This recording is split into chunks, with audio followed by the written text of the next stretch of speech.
بات کچھ یوں ہے کہ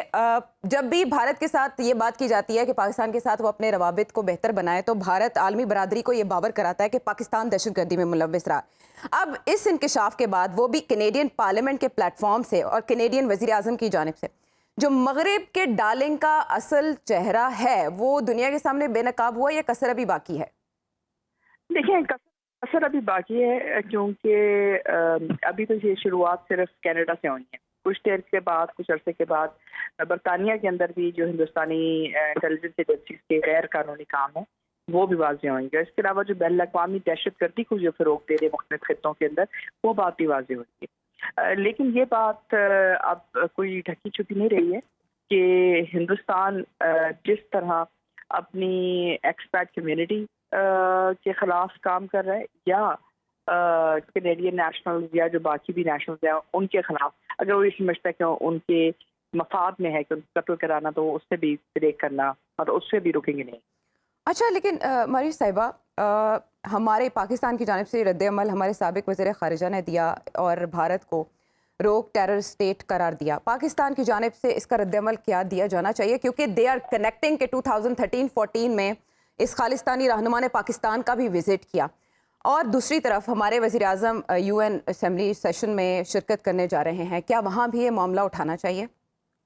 دیکھیں، ہمیں تو یہ معاملہ ہر سطح پہ اٹھانا چاہیے کیونکہ ہمیں تو ہندوستانی دہشت گردی کا سامنا ہر طرف ہے۔ آپ کو یاد ہوگا کچھ عرصہ پہلے کلبھوشن جادیو کا مسئلہ جو ہے سامنے اٹھاتا ہے، جہاں کلبھوشن یادیو پاکستان کے اندر صرف اسپناج یا جاسوسی کرتے ہوئے نہیں پکڑے گئے، لیکن پاکستان میں ایک پوری دہشت گردی کی ایک تنظیم اور مختلف جو واقعات ہیں ان کے پیچھے جو ہے ان کا ہاتھ بھی تھا اور ثبوت بھی ہم نے فراہم کیے۔ اب ایسی صورتحال میں جو آپ نے ڈوزیئر دیا تھا ہندوستان کا کلبھوشن جادیو کا، میرے خیال سے اس کو بھی ہمیں اجاگر کرنا چاہیے اور یہ واضح کرنا چاہیے کہ یہ صرف اور صرف ایک بات نہیں ہے جو کینیڈین کا پارلیمنٹ یا کینیڈین حکومت کہہ رہی ہے۔ ہمیں تو اس کا سامنا جو ہے روزانہ ہوتا ہے۔ روزانہ ہمیں بلوچستان میں دہشت گردی کے واقعات کے ذریعے ہوتا ہے، روزانہ ہمیں کشمیر کے اندر بالخصوص مقبوضہ کشمیر کے اندر ہندوستانی جو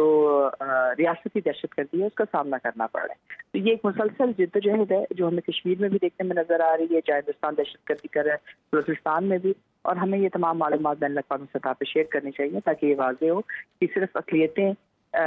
سکھ نہیں لیکن مسلمان بھی ہو اور کرسچنز بھی وہاں اتنے ہی غیر محفوظ ہیں اور دوسری ریاستیں۔ میں آپ سے یہ جاننا چاہوں گی کہ بھارت ہمیشہ عالمی فورمز پہ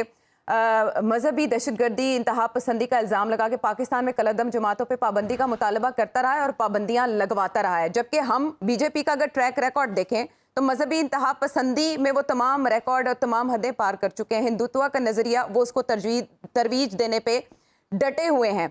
کیا پاکستان عالمی فورم پہ بی جے پی پر پابندی کا مطالبہ کر سکتا ہے اس نوعیت کے واقعات کے بعد جن کا ایک سیکوینس ہے and they are connected to each other, chain ہے ان کی پوری دنیا میں اس نوعیت کے واقعات کی؟ کیا ایسا مطالبہ کیا جا سکتا ہے اور کس فورم پہ؟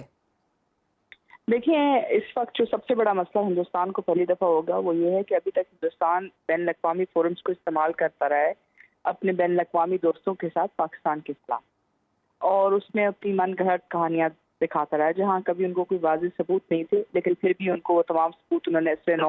ترتیب دی اور پھر دنیا کے سامنے پیش کی، اور جب پاکستان کی طرف سے اس کا جواب آیا تو پھر وہ اس کے جواب دینے سے قاصر رہے، جیسے کہ پلوامہ، جیسے کہ آپ نے دیکھا واقعی مختلف پٹھان کوٹ بھی۔ لیکن اس دفعہ جو ہے مسئلہ یہ ہے کہ جو سب سے پہلا جو مسئلہ آئے گا ہندوستان کے لیے وہ آئے گا UN سیکورٹی کونسل ریزولوشن 1373 کے تحت، جس میں یہ کہا گیا کہ کسی بھی ریاست کو یہ حق حاصل نہیں ہے کہ نہ وہ دہشت گردی کرے اور نہ دہشت گردی میں ملوث ہو اور نہ ہی دہشت گردی کا ساتھ دے۔ جو چیز اس وقت دیکھنے میں آ رہی ہے کلبھوشن جادیو کی کہانی سے لے کر ابھی تک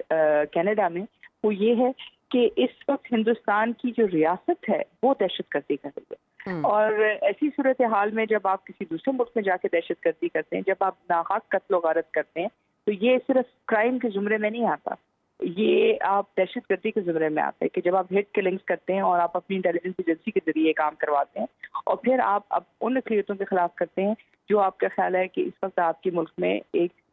تحریک آزادی چلا رہے ہیں۔ تو یہ سب سے پہلا تو ان کے اوپر 1373 پہ آئے گا۔ دوسرا، جیسے میرے خیال سے پاکستان میں کوئی اس نام کو جتنا اچھا سمجھتا ہے شاید کوئی اور نہیں سمجھتا، وہ ہے فیٹف، کیونکہ جی۔ پیٹس کے اندر اگر ہندوستان جو ہے یہ تمام تر کوشش کرتا رہا ہے، جہاں یہ بتانے کی کوشش کرتا رہا ہے کہ ایشیا پیسیفک گروپ کی وجہ سے کہ جی جس کے وہ خود چیئر پرسن رہے ہیں، ہندوستان رہا ہے، اور پھر ہندوستان کے جو باقی دوست احباب تھے جیسے فرانس اور یو کے، برطانیہ وغیرہ، وہ تھے کہ جی پاکستان کو گرے لسٹ پہ ڈالا جائے. تو اب تو صورتحال ایسی ہے کہ کینیڈین پارلیمنٹ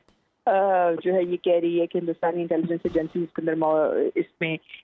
موجود ہیں، تو یہ اتنا آسان نہیں ہوئے گا. پہلی دفعہ ان کو یہ پتہ چلے گا کہ جو اکنامک انٹرسٹ ہیں وہ صرف ایک طرف نہیں ہوتے، وہ دو طرفہ ہوتے ہیں. اگر دوسری ممالک کی کمپنیاں آپ کے ملک میں آ کے کام کرتی ہیں تو صرف یہ بات نہیں ہے کہ آپ ان کمپنیوں کو نکالیں. اگر وہ کمپنیاں ایک دم آپ کے ملک سے باہر جاتی ہیں اور یا وہ اپنے تمام جو اکنامک فٹ پرنٹ ہے اس کو کم کرتی ہیں، تو مودی کی جو آئندہ الیکشن آنے والی جو تمام اس کی جو بیس ہے، جس میں وہ کہتے ہیں کہ جو ہندو اقلیت ہیں یعنی جو ہندو شودر کلاس ہے ان کو وہ اوپر لے کے جائیں گے. اور یہی وجہ ہے کہ وہ اقلیتوں کے خلاف یہ تمام تحریک چلا رہے ہیں اور ایک پرماننٹ میجورٹی بنانے جا رہے ہیں. اور اگر ایک کینیڈین فرمز کے بعد جو باقی جو فرمز ہیں جن کی نان ٹیرف بیریئرز کے طور پہ ہیومن رائٹس کے ایشوز ہیں، یہ ایک دم اپنا بزنس کم کرتے ہیں یا باہر نکالتے ہیں، یا لوگ جو ہیں ان کو جابز نہیں ملتی، تو جو تمام اکنامک میریکل بی جے پی کی حکومت بنانے کی کوشش کر رہی ہے اس سب کو امپیکٹ ہوئے گا. تو یہ اتنی چھوٹی سی چیز نہیں ہے کہ ہندوستان بہت بڑا ہے، ہندوستان کے تمام امپیکٹس ہیں. اور مسئلہ اس وقت جسٹن ٹروڈو کی حکومت اور ان کی الیکشن کا ہے اور دوسری طرف بی جے پی کا. تو یہ اتنی آسانی سے نہیں جائے گا. ڈیموکریٹک ویلیوز کی کچھ فائدے بھی ہوتے ہیں، کچھ نقصان. یہ اس کا امپیکٹ ہے اور یہ صرف شروعات. اگر آپ غیر جانبدار اور بے لاگ تجزیوں اور تبصروں میں دلچسپی رکھتے ہیں تو ابھی سنو نیوز کا یوٹیوب چینل سبسکرائب کیجیے اور بیل آئیکن پہ کلک کیجیے.